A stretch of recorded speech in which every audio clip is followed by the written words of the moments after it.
Robin, you have a question I see in your face. Yes, I do. Can you speak?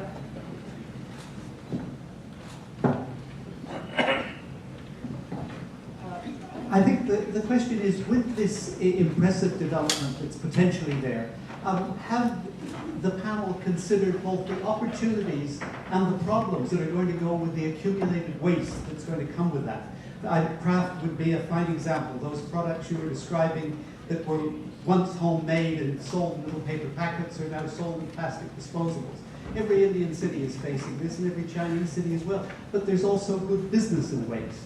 Has this been part of any of your considerations? Because the waste question is going to be something that's inescapable in this spectacular growth that you're both foreshadowing. If I may. In fact, I had this in my notes, and I didn't get into it because it's a big subject. Two things I will say.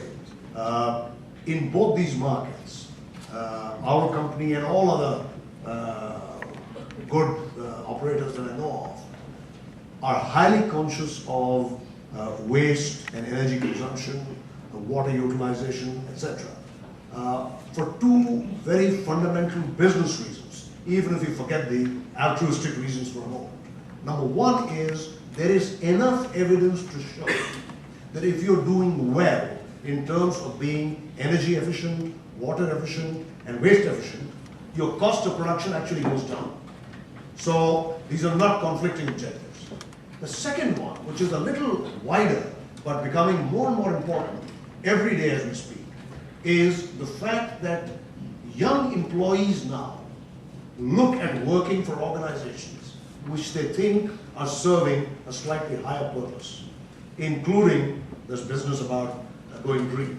And they ask hard questions when they're being interviewed before they join the company. So I think for practical reasons as well as for the larger social good reasons, I think it's a big subject and on the radar of practically all operators.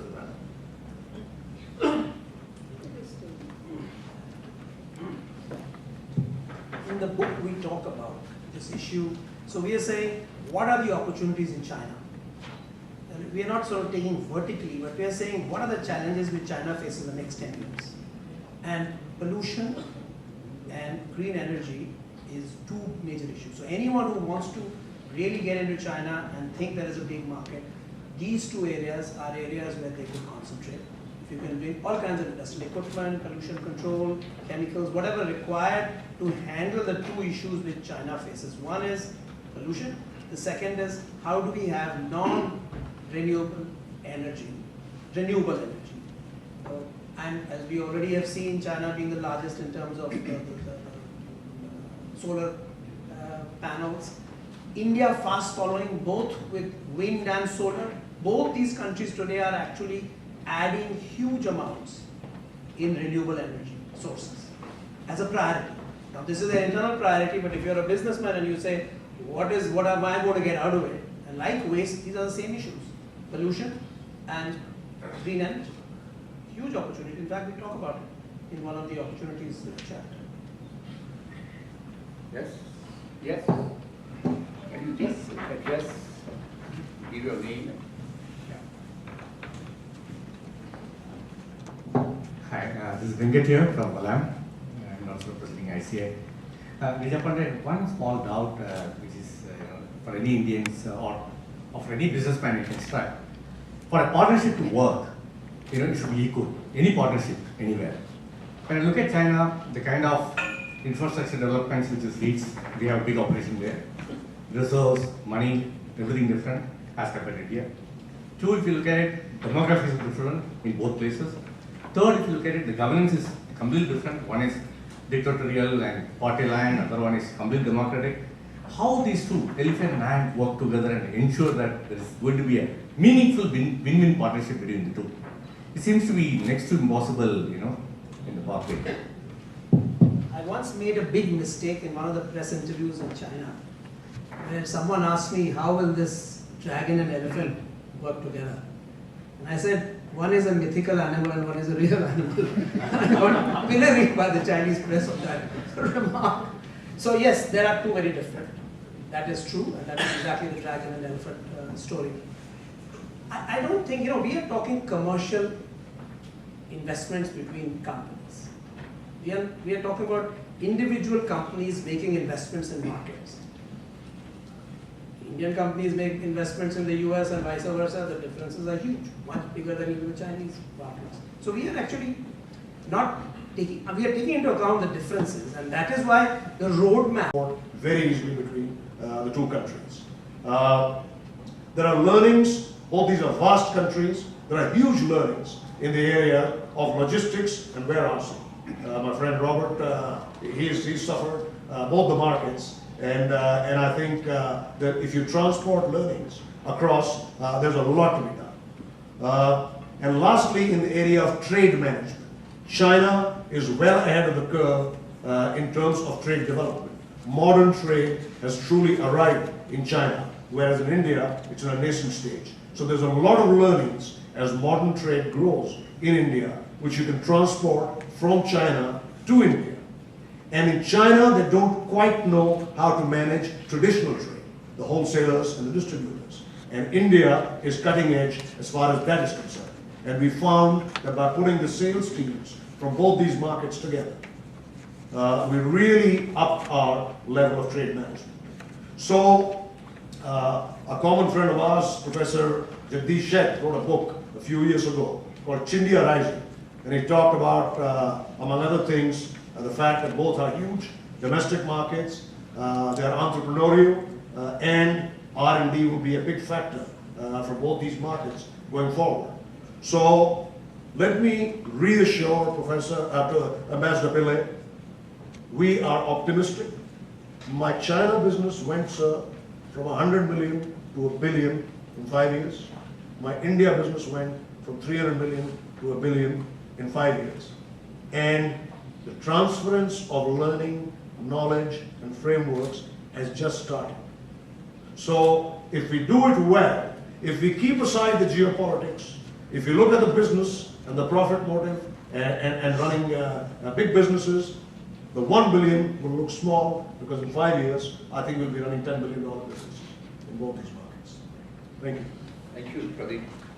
Now, Jonathan, your turn. Thank you. Used to be the CEO of Ascendas REIT, now is in the top echelon of Ascendas in some other function. Being the fourth or the last to speak, I'm not sure what else I could add after all the panelists have so eloquently allocated so many thoughts. And Ambassador, you're absolutely right. Just like you, I'm a business person. So as much as we see problems, there's still a lot of opportunities. I may not articulate to the extent Robert has in terms of his angst or issues he may see, whether it's India or China. But nonetheless, anybody who walk into this markets thinking that not going to be problems are probably not being realistic. Even for a simple market like Singapore, they are full of business issues that we need to basically maneuver on a day-to-day basis. So it's only logical to expect to see problems. Rather than approach it in a relatively scholarly manner, which obviously I'm not well equipped to do that, I'll probably approach the topic from a practical angle. As you may know, the Ascendas invest in both China and India. In fact, we entered both markets just a year apart. We entered India in 1994, entered China in 1995. There are some similarities in the way we entered the market. Both are largely part and parcel of government-to-government initiative. But I guess the strategy we took in the two countries was very different. You would know that Ascendas is a real estate player, but nonetheless in China, we focus initially on industrial parks development. In India, we focus on IT parks development. And I think it boils back down to, probably to some extent, what Pradeep said earlier about just using a framework rather than specifics. Because ultimately, we're a real estate provider, we provide what our customers, which the underlying customers want. And we're just giving what the market demands. And at that point in time, that obviously makes sense. The book touched on convergence. Clearly we're here for a book launch, not trying to kind of make you happy to say this, but the truth is over time, we also see some degree of convergence in the strategies that not just the countries, but even players like us take. Clearly, China is no longer the China it was many years ago. It has moved from just industrial park, from a factory of the world, to more than that. So even as a strategy, you find that Celis over time has evolved beyond industrial parks to mixed-use development to business parks. While our strategy in India is still largely IT parks, but we are also beginning to move beyond IT parks to now to start doing industrial parks in India, largely because we all know that at the end of the day, in order for government to lift many people out of the poverty line, you can't just rely on services. You need to basically create jobs through manufacturing. But I think what probably both of those point back us to is really just the size of the market. 1.2, 1.3 billion people each. Obviously, India is still a lot lagging behind on a per capita GDP basis compared to China, but nonetheless it's off a very low base. So I think there are many opportunities there. And we used to say it's an India versus China. We moved to India and China. Now obviously we'll talk about how Indian companies invest in China and vice versa. I would argue that it's really the fact that it's not so much how all those, it's really the fact that the sheer size of the market just leave all of us as in business people with very little option but to look at both markets seriously. It's not China or India. I wouldn't even say it's China and India. It's just facts of life that you can't change the fact. A statistic that's been repeated many times, which is 1/3 of the world population is either Chinese or Indian, like it or not. That's not going to change. And we also know that with where the world things are going, you will see demand in some of the traditional countries where consumption used to be driving growth. Those will increasingly diminish. And again, whether you like it or not, as much as you try to skate around politics, politics are such that they are also driving the way policymakers or governments think. And therefore, as a result, we do see certain pressure of the alternative to China and a few other arguments we see being developing. So clearly we saw, for instance, certain countries align themselves very closely with some other countries. So these inevitably will then drive how people want to invest. And we know for a fact, other than obviously customers are investing in the two countries to take up space, we also know the parties, or rather our partners in two of the countries, are increasingly also investing in the two countries, or even parties, or rather partners from non-China, non-Indian origin, are also investing in both countries. So I think at the end of the day, being a business person, I probably will go back to the same fundamental point. Like it or not, both are markets that we probably can't ignore. We can, as much as put up statistics or put up argument very eloquently to argue for or against, there are always going to be issues that come along the way. I'm going back to the same thing. I know I'm repeating. Like it or not, you just can't ignore them. So with that, I'll hand back to Chairman. Thank you, Jonathan. I think many of you are raring to go, ask questions or make comments. May I just make one quick comment? The moderator always has the opportunity to have the last word, but this may not be the last word. First, I want to congratulate Pradeep on his excellent performance in India and China. I've never denied that you can make a lot of money and do good business. What I'm talking about is slightly something different, and that is whether on a long-term basis it is possible to develop growth between the two countries when you have large geopolitical issues. Girija said Chinese have a way of differentiating the geopolitical factors from the commercial logic, which I think is largely true, except that Chinese also have elephantine memories. They're a very ancient country, and therefore they remember, they never forget a slight, they never forget a favor.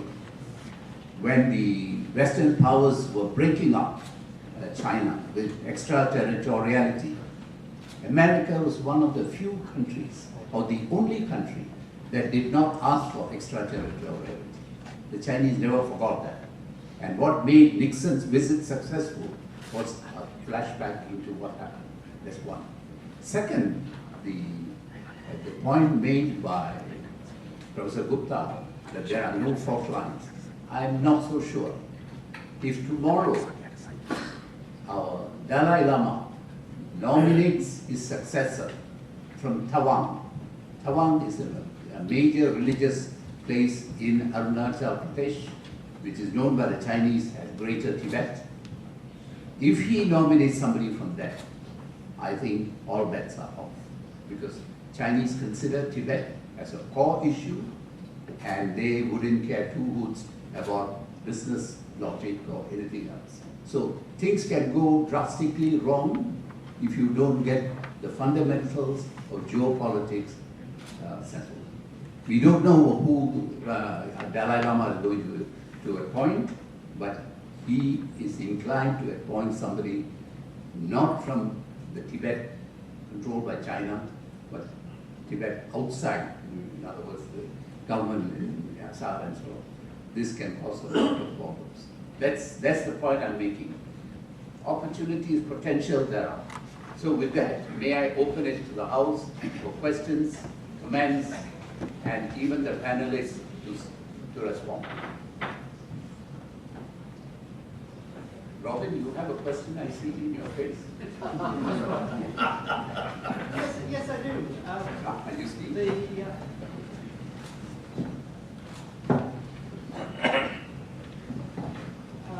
I think the question is, with this impressive development that's potentially there, have the panel considered both the opportunities and the problems that are going to go with the accumulated waste that's going to come with that?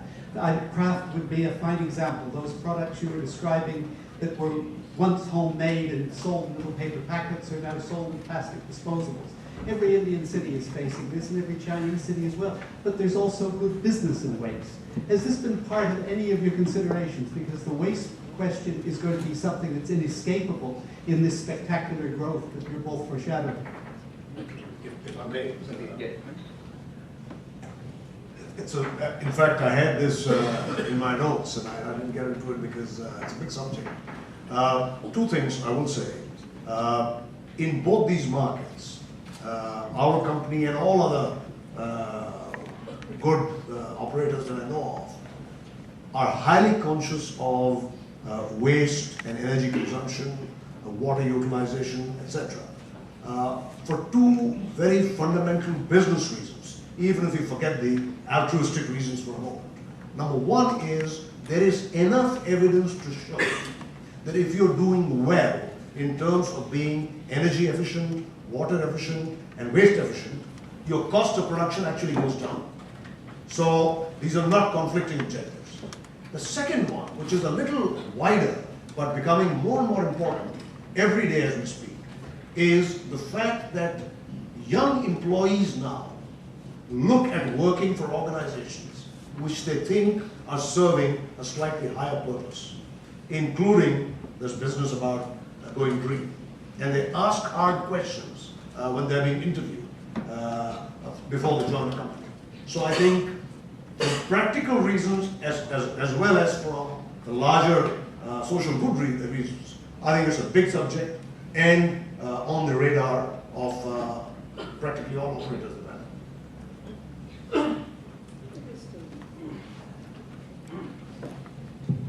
In the book, we talk about this issue. So we are saying, what are the opportunities in China? And we are not sort of taking vertically, but we are saying, what are the challenges which China faces in the next 10 years? And pollution and green energy is two major issues. So anyone who wants to really get into China and think there is a big market, these two areas are areas where they could concentrate. If you can bring all kinds of industrial equipment, pollution control, chemicals, whatever required to handle the two issues which China faces. One is pollution. The second is, how do we have non-renewable energy, renewable energy? And as we already have seen, China being the largest in terms of the solar panels. India fast following both with wind and solar. Both these countries today are actually adding huge amounts in renewable energy sources as a priority. Now this is an internal priority, but if you're a businessman and you say, what am I going to get out of it? And like waste, these are the same issues. Pollution and green energy. Huge opportunity. In fact, we talk about it in one of the opportunities chapter. Yes? Yes. Can you just address, give your name? Hi, this is Venkat here from Valam. I'm also representing ICA. Vijay Pandey, one small doubt which is for any Indians or for any businessman you can strike. For a partnership to work, it should be equal. Any partnership, anywhere. When I look at China, the kind of infrastructure developments which it leads, we have a big operation there. Resource, money, everything different as compared to India. Two, if you look at it, demography is different in both places. Third, if you look at it, the governance is completely different. One is dictatorial and party line, other one is completely democratic. How these two, elephant and ant, work together and ensure that there is going to be a meaningful win-win partnership between the two? It seems to be next to impossible, in the pathway. I once made a big mistake in one of the press interviews in China, where someone asked me, how will this dragon and elephant work together? And I said, one is a mythical animal and one is a real animal. I got pilloried by the Chinese press of that remark. So yes, there are two very different. That is true, and that is exactly the dragon and elephant story.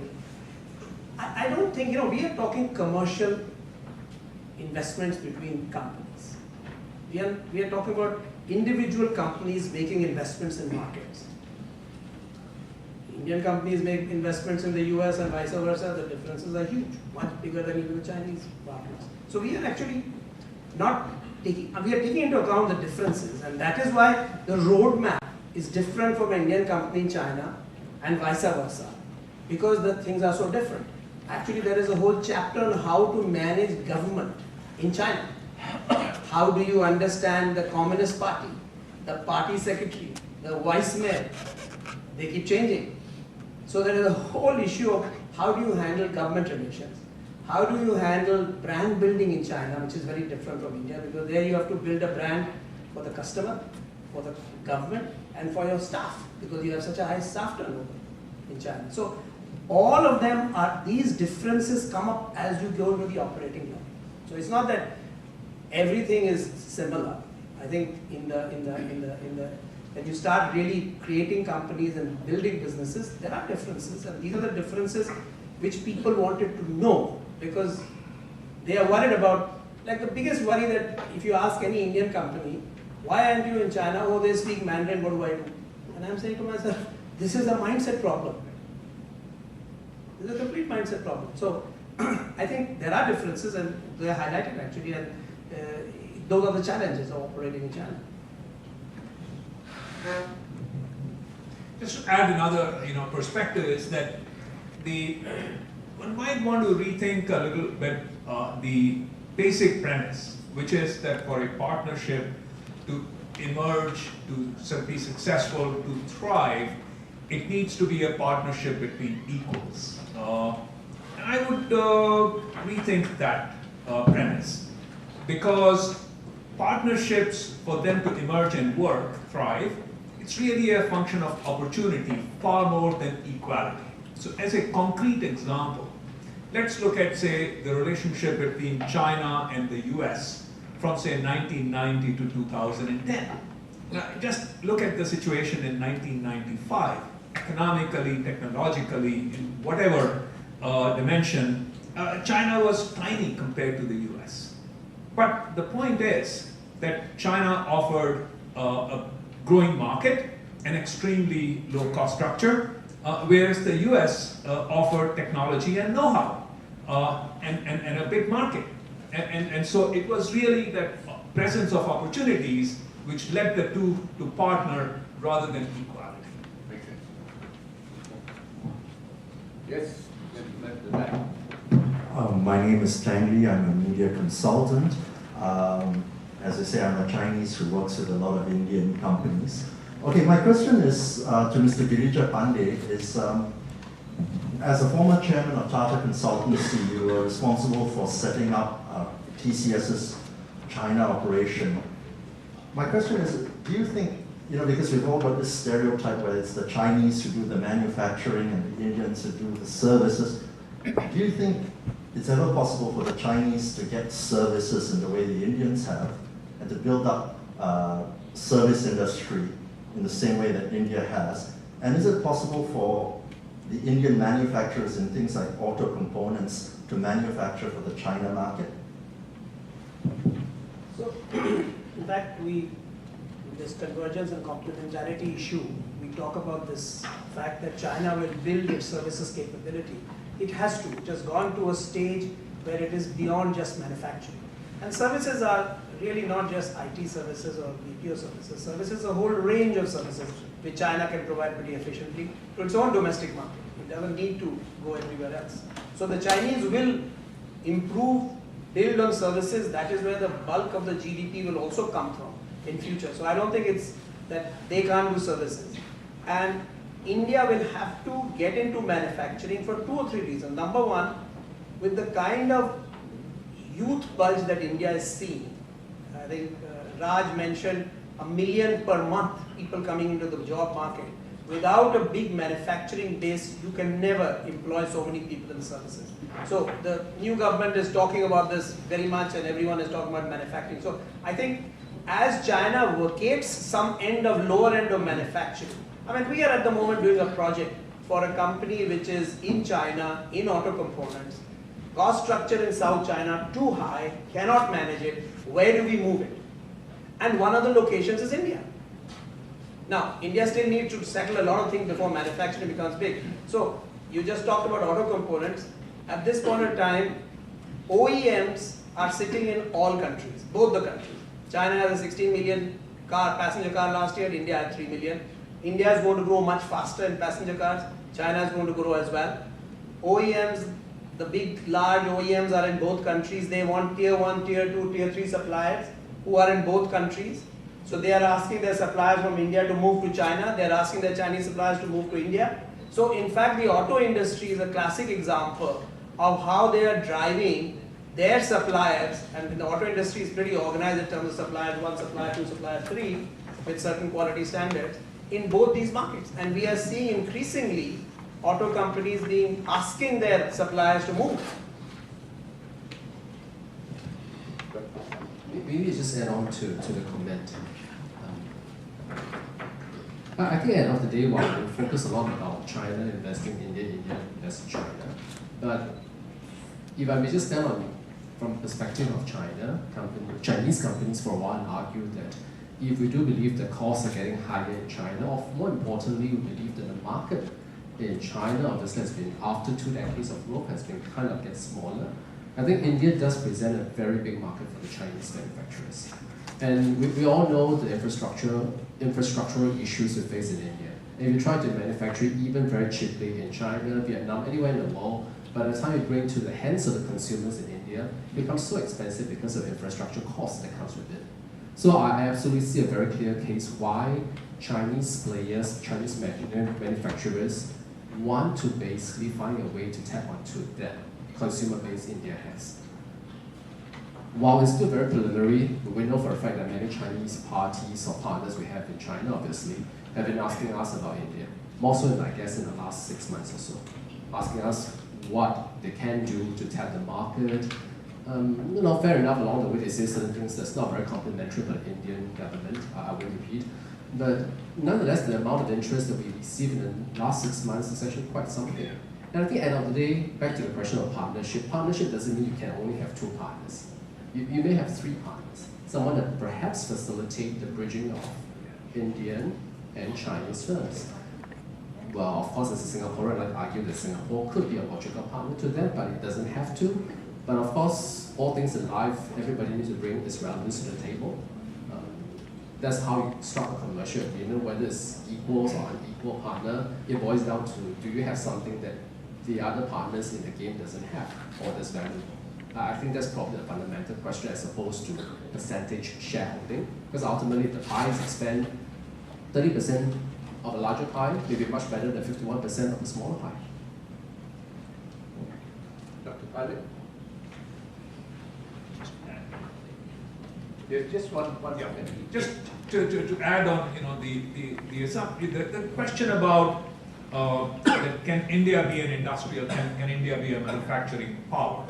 I think it's certainly a very relevant question, because if you look at India over the last 10 years, 20 years, 30 years, it has not proven that it can be a manufacturing power.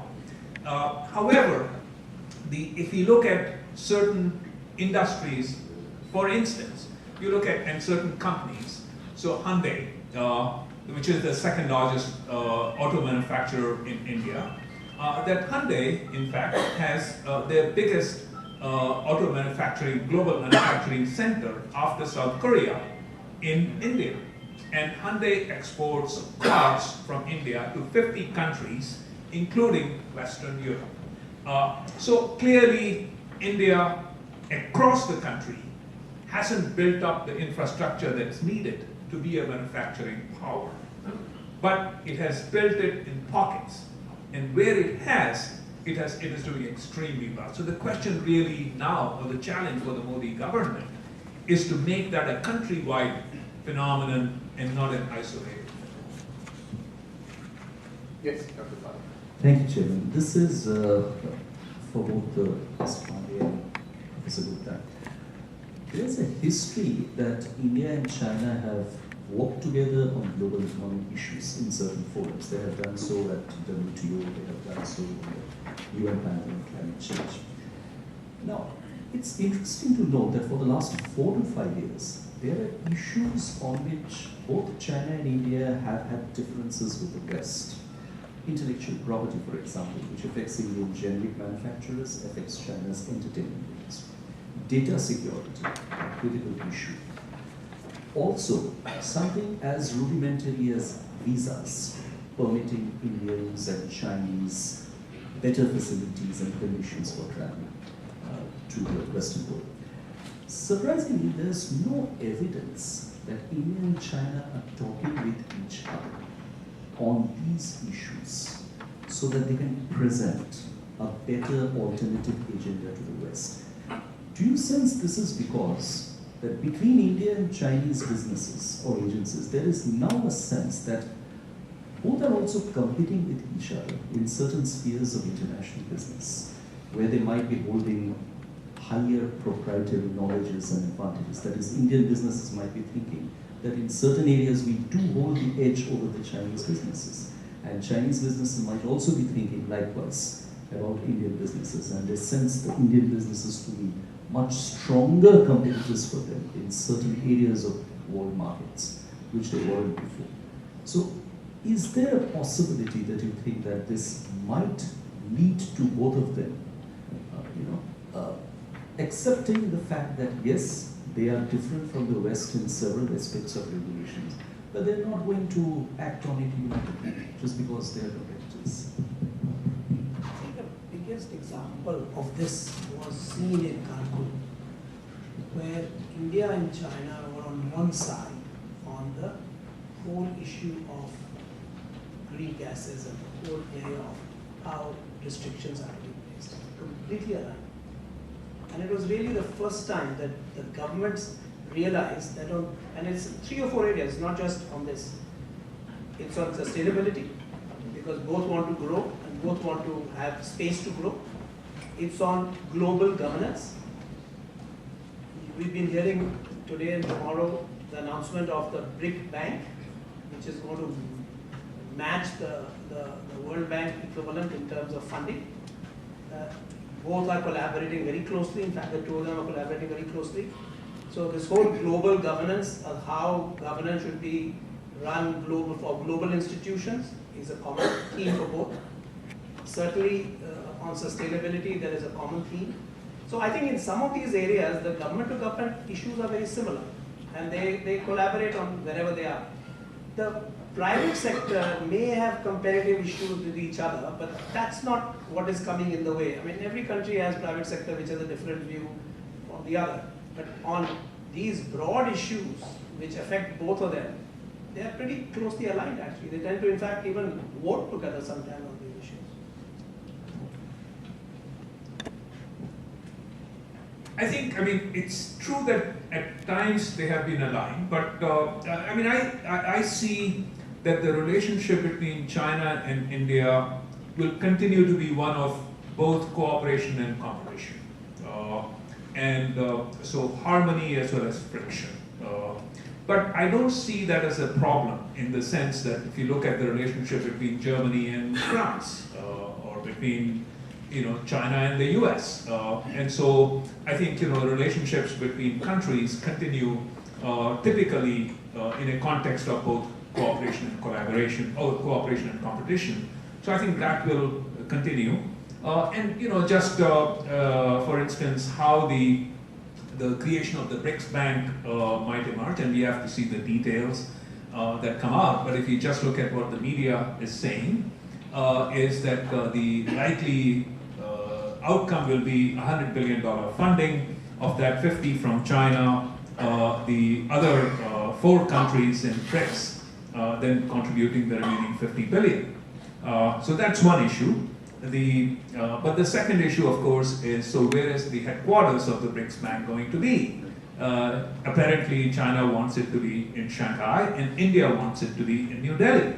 And we have to see how that plays out. I don't rule out the possibility, but I don't rule it in either. This issue of tension as well as collaboration, that it may be $100 billion funding, although the other 4 countries are saying, let it be 50 billion, so each of us contributes an equal amount. So the question really is it a BRICS bank or a Chinese bank called the BRICS Bank? Okay. And so now if it is 100 billion, 50 from China, located in Shanghai, okay, so that's one kind of reality. Another is, okay, 100 billion, 50 from China, but located in Delhi. That's a different kind of reality. So it's possible, but not a given, that the other 4 countries in BRICS, other than China, might actually see reasons for the BRICS Bank to be located in New Delhi. So that, but we have to see how it happens. And so that would be, again, it's really sort of commonality of certain interests, but in a context of competition and conflict in certain other ways. The instructions to me are that I must stop by 7:20 and pass it. But I would like to ask Professor Srivastava a little bit of leeway, because there are 4 or 5 hands up. So if you would allow me, can I take it up to 7:30? Assuming that these people will stick to a Chinese idea of time than Indian idea of time. So with that, can I ask Dr. Chowdhury? He wanted to ask the question. Well, I'm not a tradesperson, I'm a diplomat, and it's my job, or it used to be anyway, when I was not a civilian, to sort of facilitate trade. I find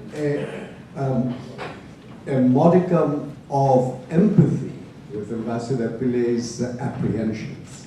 That is because at this point in time, it's true that China believes is a part of their Zhongguohuang, the China Dream, shelving differences and finding common grounds. And India comes in within that ambit. And everything is hunky-dory because China has decided, by the way, that differences must be shelved and common grounds must be found. But the timing would be up to the Chinese. When it politically suits them, it is quite possible that the rug will be pulled away from under. It may not happen in the long run. In the long run, we're all dead. But it may happen. So mathematically, it's not a perfect equilibrium. So that is where the danger lies. And this is what I think Ambassador Pillai is hinting at, or even if it isn't, it sort of buttresses his apprehensions. You had a question? Yeah. Sorry. Surya, I'm coming there. Satya from KPMG. I will keep it very brief. One of the areas we haven't talked about is the question of people. And, foreign multinationals have been very successful in really using the Indian management pool to build global talent pools. Do the authors look at Chinese companies in 2020 or 2025 and see how Chinese multinationals can leverage that talent pool to build really global businesses. People like Pradeep Pant, for example, working in a Chinese MNC, like Hyatt. Surya?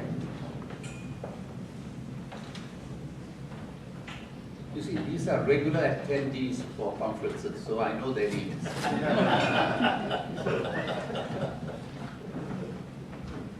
I'm Surya from ISIS. So apart from the overarching geopolitical aspects, there is also this concern in India about so-called security-sensitive sectors in which the Chinese companies are not supposed to be present. Are there similar concerns of this kind or some other kind in China about Indian companies? Yes, Mr. Mishra.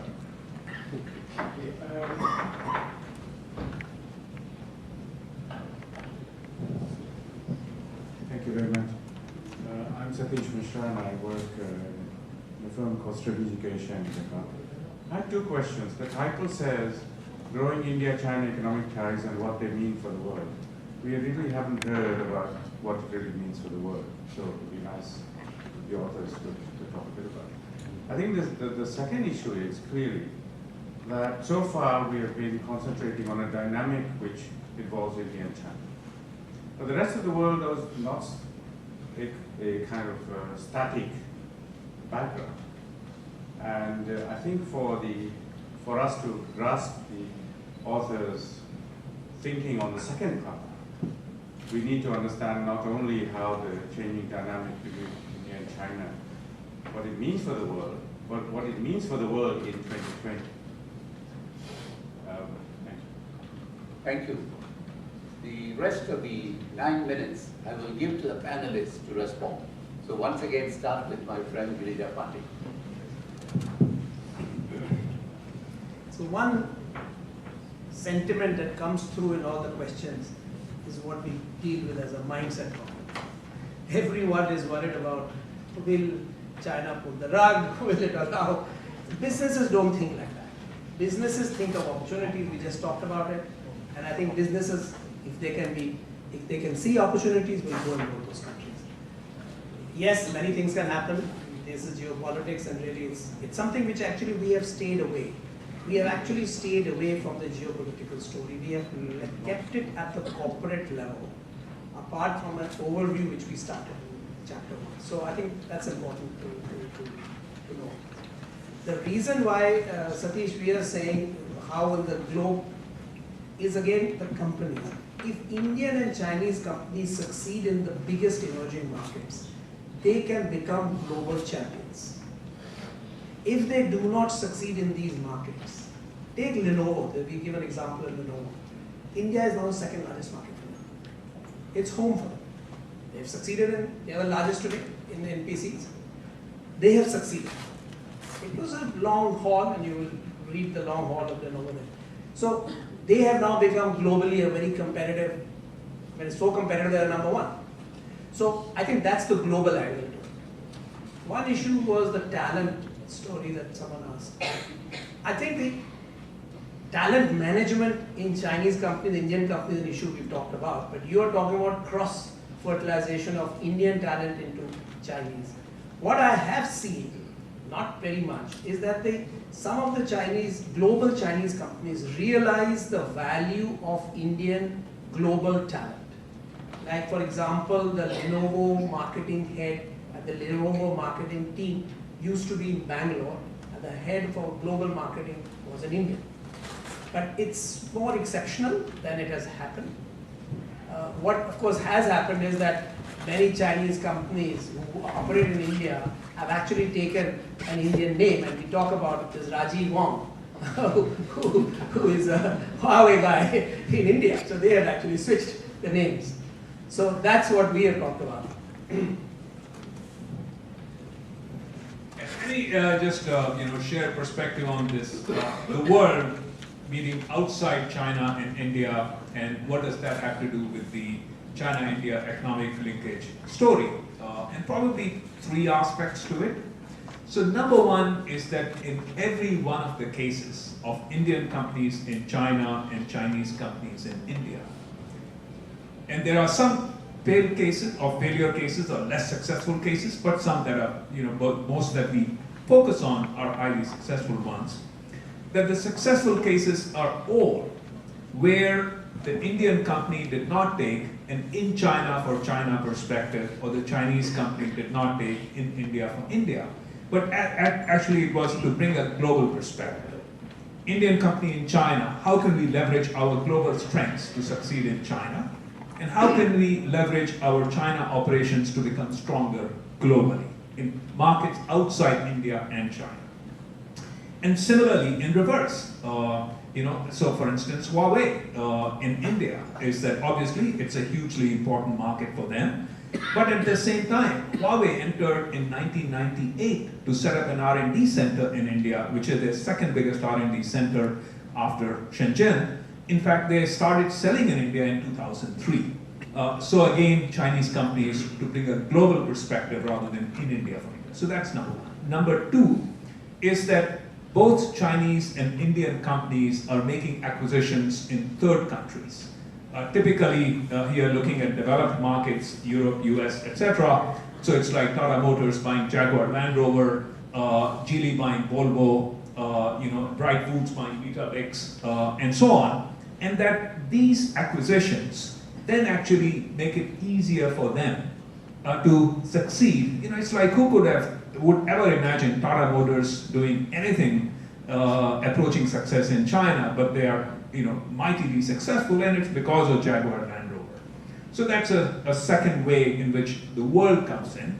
And a third way in which it comes in, actually in the China-India economic linkage story, if I pick up on what Pratik, you were talking about, is that in my analysis and research, that the multinationals actually are ahead of Chinese or Indian companies in taking an integrated perspective. So if we talk to IBM, IBM doesn't look at IBM India as an isolated in India for India or IBM China, but they look at it from an integrated perspective. GE, Mondelez. And so actually the third country multinationals are ahead of the game in bringing an integrated perspective. And clearly, if it makes sense for them to bring an integrated perspective, it makes for Chinese companies to do that, for Indian companies to do that. No, I just amplify the point the gentleman was asking as to what the impact on the world is going to be of this alliance or common thinking between these two markets. And if I look at the world as a corporation, a global corporation, as a microcosm of the world, then by 2020, big decisions in the area of product development, R&D, HR policies, way of manufacturing would not be taken in the Midwest America, but will be taken out here, addressing the two largest markets in the world. That's, I think, how the globe is going to be impacted going forward.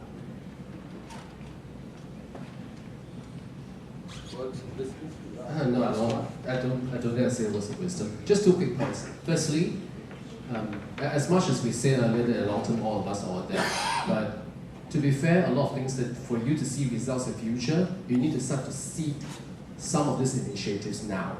So therefore, I think while we're doing stuff, balancing some short-term consideration, we also need to take the long-term into consideration, see what are big directional things, and if those make sense, you're going to start to prepare for those long-term directional change now by putting some of these initiatives.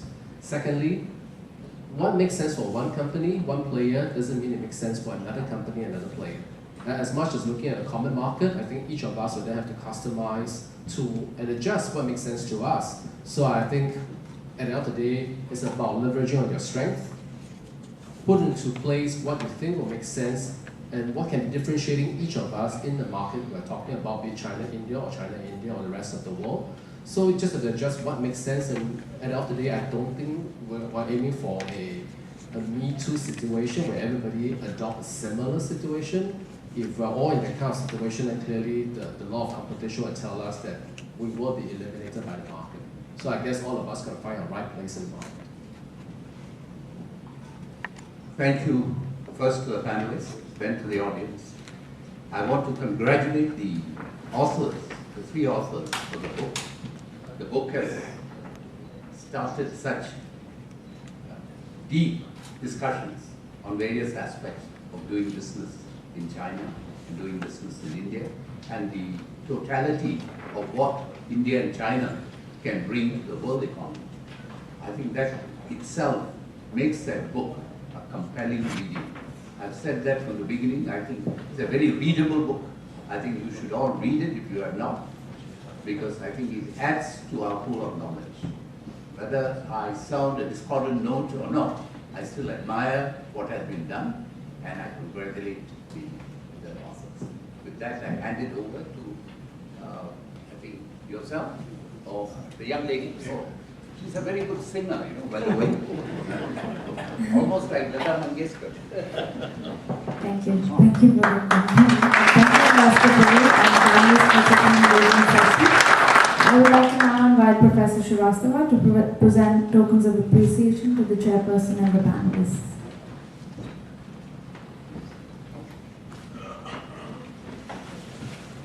First, Ambassador Gopinath Pillai.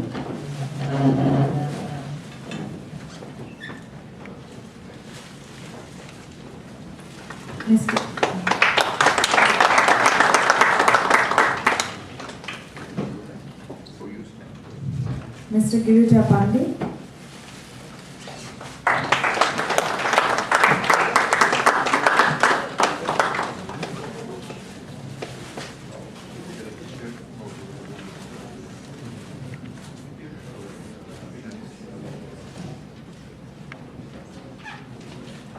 Dr. Anil K. Gupta.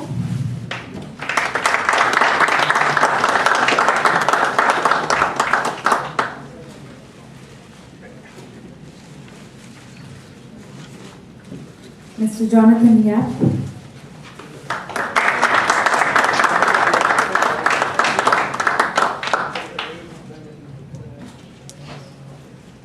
Last but not least, Mr. Pradeep Pant.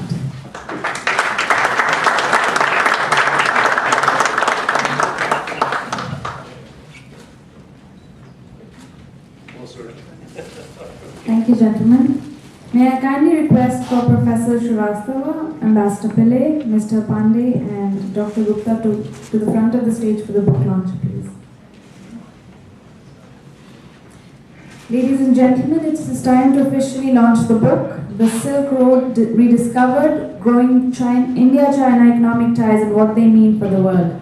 And to do that, it is my pleasure to invite Professor Arnoud de Meer, President, Singapore Management University.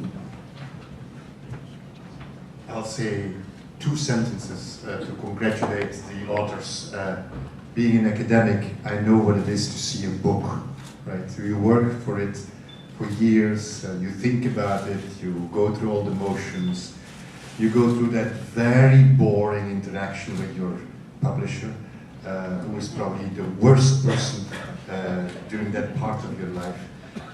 And then finally the book is there. The baby has come out, it is great. I know from Girija that he doesn't want to write a second book. I asked him. For Anil, I'm not so sure. Probably, I mean, you're in the business of doing this, so you probably need to keep on doing it. But as an academic, I really wanted to congratulate him.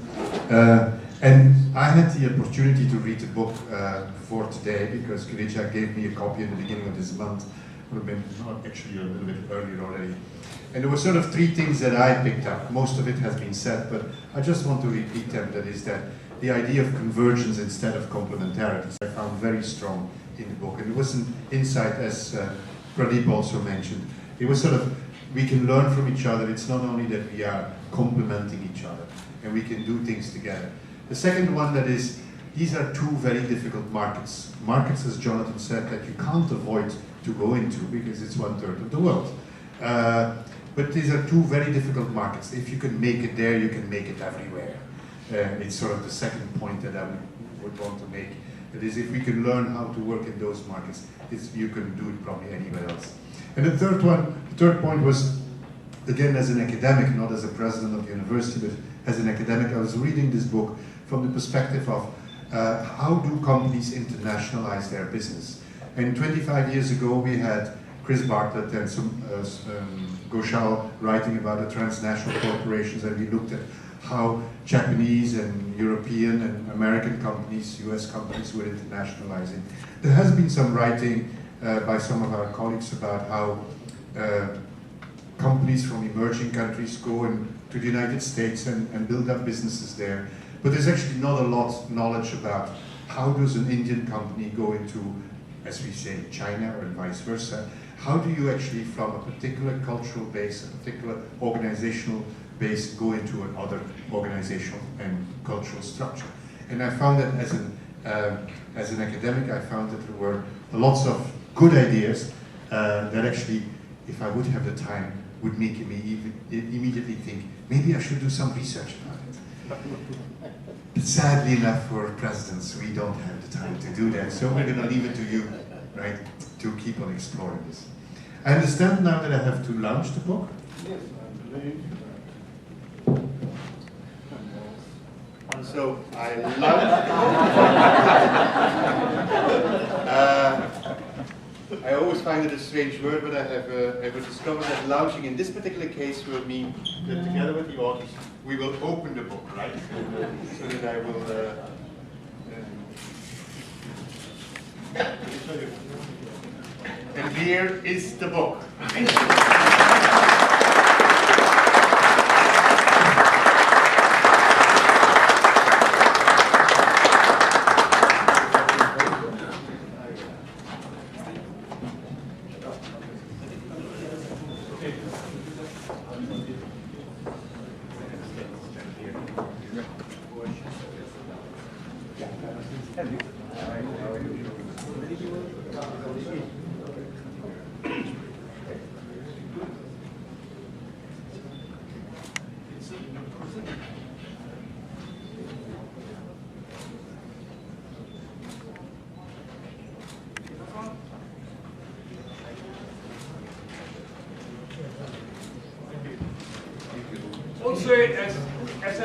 Also, this is my sixth book, so if I can add something to it, I don't know if Arnaud, that's your experience too, that when it was completed as a manuscript, actually I didn't believe a word of it. But when I see it in print, I say, this is marvelous.